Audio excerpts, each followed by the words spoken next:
Assalomu alaykum. Fayzli oshxonaga xush kelibsiz. Bu safar sizlarga juda ham mazali kiyevskiy kotlet pishirish usullaridan birini ko'rsatib beraman.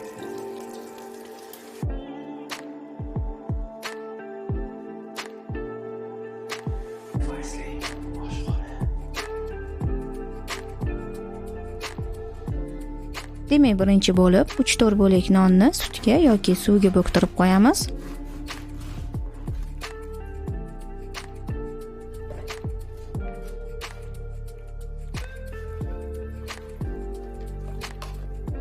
Qolgan nonni mayda kubik shaklida to'g'rab chiqamiz. Umumiy hisobda men 250 gram baton non ishlatdim.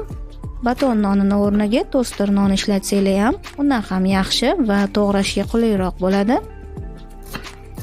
Bir dona o'rtancha kattalikdagi piyozni maydalab to'g'raymiz. Xohlasanglar qirg'ichdan yoki go'sht maydalagichdan o'tkazishingiz ham mumkin, lekin u holda faqat ortiqcha suvini olib tashlashingiz kerak bo'ladi. Ikkita kattaroq tish sarimsoq piyozni ham maydalab to'g'rab tayyorlab olamiz. Bu yog'iga endi barcha mahsulotlarimizni birma-bir qo'shib aralashtirsak ham bo'ladi. Kattaroq idishga 300 gram mol go'shtini qiymasi, 300 gram tovuq filesini qiymasini solamiz. Xohlasanglar faqat tovuq go'shtini qiymasidan tayyorlasanglar ham bo'ladi, lekin ikki xil go'sht aralashtirilgan kotletalar mazaliroq va suvlikkina chiqadi. Piyoz va sarimsoq piyoz. Ivigan nonni sut yoki suvdan siqib olamiz.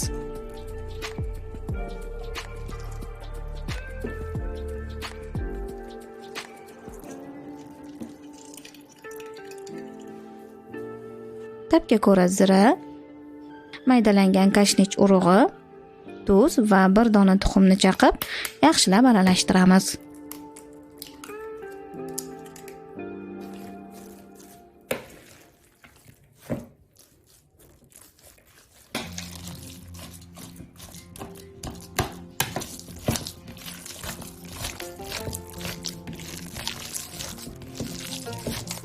Qiymani bir xil massa bo'lib, yaxshi aralashishi uchun idishga urib pishitamiz.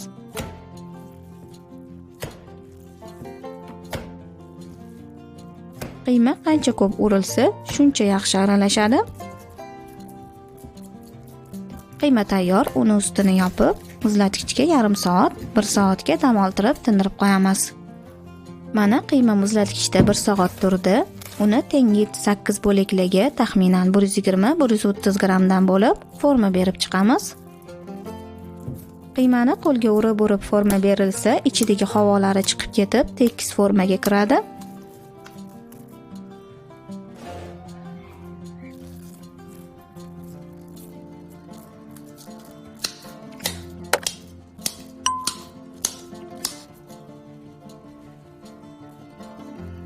Kotletlar tayyor. Kotletlarni botirib olishimiz uchun bir dona tuxumni chuqurroq idishga chaqib, aralashtirib qo'yamiz.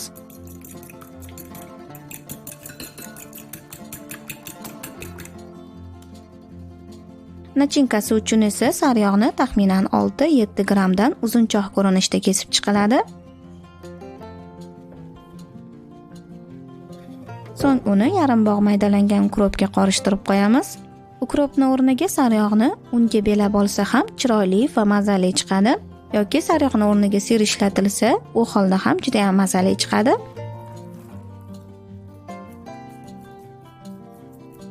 Endi har bir kotletamizni ichiga tayyorlab olgan sariyog'imizni qo'yib, forma berib chiqamiz.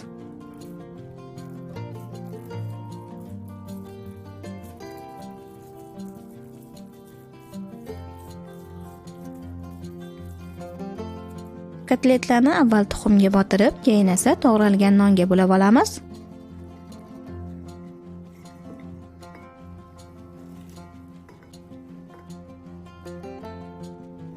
Non tegmay ochilib qolgan joylariga nonni yopishtirib to'ldirib chiqishimiz kerak bo'ladi.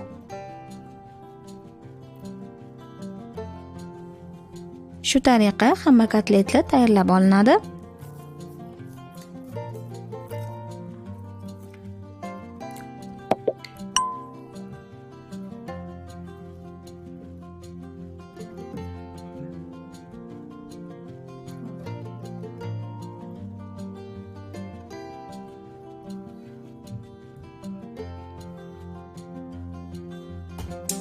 gazga tovani qo'yib, taxminan 150 ml o'simlik yog'ni qo'yamiz.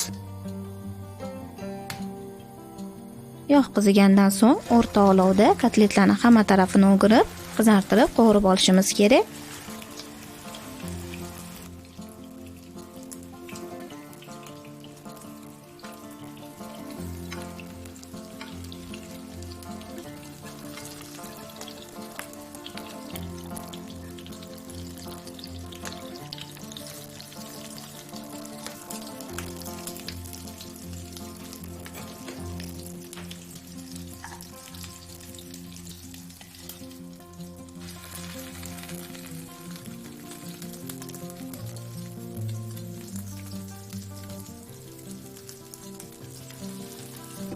Kotletlar tayyor. Endi duxovkani listini nomiga yog'lab, kotletlarni taxlab qo'yib chiqamiz.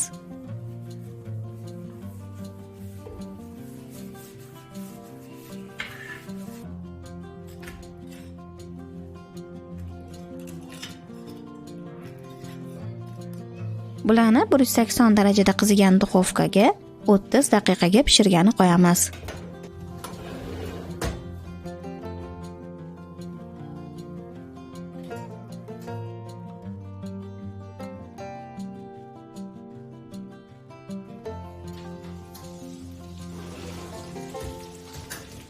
Mana juda ham mazali va bir donasiga bemalol to'ysa bo'ladigan, usti qarsildoq, ichi suvlikkina bo'lgan kotletlarimiz ham tayyor bo'ldi.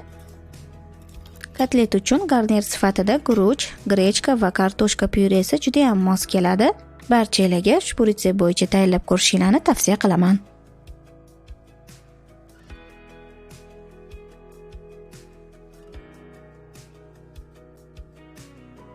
E'tiboringiz uchun rahmat. Fayzli oshxona YouTube kanalimizga obuna bo'ling hamda Instagram va Telegram sahifalarimizga ham qo'shilib, u yerda ham yangi retsept va uy bekalariga kerakli maslahatlardan xabardor bo'ling.